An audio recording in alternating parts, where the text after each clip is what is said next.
భారతదేశ వ్యాప్తంగా కూడా మేము రొమ్ము విరుచుకొని హిందువుల గురించి ఆలోచిస్తున్నటువంటి పార్టీ భారతీయ జనతా పార్టీ అని చెప్పి ప్రజలలో కూడా మేము ఒప్పుకుంటున్నాం. కానీ హిందువులను ఒక్కరినే మేము చూస్తున్నాము, మిగతా కులాలని మిగతా మతాలని చూడట్లేదని కూడా ఎక్కడ కూడా లేదు కదా. వందలాది సంవత్సరాలుగా అమ్మాయిలకు, ముస్లిం అమ్మాయిలకు అన్యాయం జరుగుతుంది. త్రిబుల్ తలాకు వాళ్ళకు ఒక పర్మనెంట్ సొల్యూషన్ అని చెప్పేసి ఒక ముస్లింల గురించి ఆలోచించినటువంటి పార్టీ భారతీయ జనతా పార్టీ కాదా?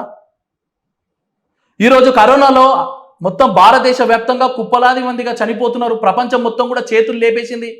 ఒక ఇంజెక్షన్ కొనాలంటే కొన్ని లక్షల రూపాయలు, 1000 రూపాయలు వేచించాలని చెప్పేసి అన్నప్పుడు కులాలు, మతాలు, ప్రాంతాలు అన్ని వ్యత్యాసం లేకుండా మతాలకు వ్యత్యాసంగా అందరికీ కరోనా టీకాలు ఇవ్వలేదా మనం? అంటే భారతీయ జనతా పార్టీ కేవలం హిందువులకు మాత్రమే ఇచ్చింది అక్కడ?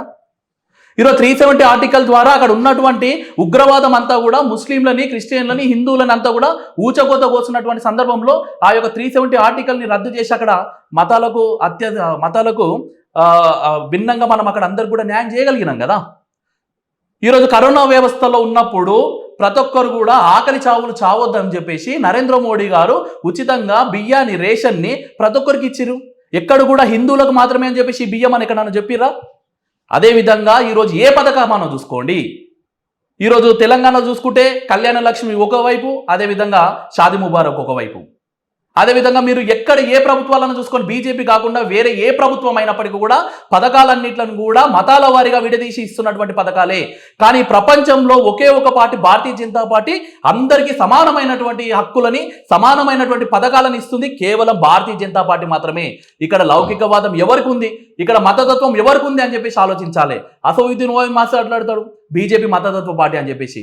మరి అసౌద్దీన్ పార్టీ ఏ పార్టీ, ఎవరి గురించి మాట్లాడుతుంది? ఈరోజు అందరూ కూడా ఆత్మ పరిశీలన చేసుకోవాల్సినటువంటి అవసరం ఉన్నది. బీజేపీ మాత్రమే ఒక ఇన్సూరెన్స్లు ఇస్తుందంటే అది అన్ని మతాలకు ఇస్తున్నది, అన్ని కులాలకు ఇస్తున్నది. ఈరోజు అయితే మనము ఏవేవైతే ఇస్తున్నామో, స్కీమ్లు ఏవేవైతే ఇస్తున్నామో అన్ని మతాలకు సంబంధించినటువంటి ఇస్తున్నాం. కేసీఆర్ గారు చూసుకుంటే ఈరోజు ప్రాంతాల వారిగా విడదీసిండు, అదేవిధంగా మతాల వారిగా విడదీసిండు, అదేవిధంగా కులాల వారిగా చేపలు, పందులు అని చెప్పేసి, మేకలు అని చెప్పేసి ఇవన్నీ కూడా ఇచ్చుకుంటా ఎవరు విడదీసిరంటే కేసీఆర్. అదేవిధంగా రేవంత్ రెడ్డి వచ్చిన తర్వాత ఇదే స్ట్రాటజీ కన్నా ఇంకా పై ఎత్తులు వేసి తెలంగాణ ప్రజల మధ్యలో చిచ్చులు పెట్టే ప్రయత్నం కూడా ఈ యొక్క రేవంత్ రెడ్డి చేస్తుండు. అంతే తప్ప కానీ భారతీయ జనతా పార్టీ కూడా ఎక్కడ కూడా చెయ్యదు. అధికారం కోల్పోతామని చెప్పి తెలిసినప్పటికీ కూడా ప్రజల శ్రేయస్సుని ఆలోచించి ముందరకు పోయేదే భారతీయ జనతా పార్టీ అని చెప్పి. సరే, మరి తెలంగాణలో మీరు దాదాపు 10 సంవత్సరాల నుంచి ఫైట్ చేస్తున్నారు కదా, ఎందుకు తెలంగాణ ప్రజలు మిమ్మల్ని నమ్మలేదు? మొన్న ఎలక్షన్స్లలో మమ్మల్ని నమ్మలేదు కాదు, ప్రభుత్వం చేస్తున్నటువంటి తప్పులని 10 ఏళ్లలో మీరు కూడా చాలా సందర్భాలలో చూసినారు. ప్రభుత్వం చేస్తున్నటువంటి తప్పులను అన్నిట్లను కూడా ప్రజలకు తీసుకుపోయినాం మేమంతా కూడా.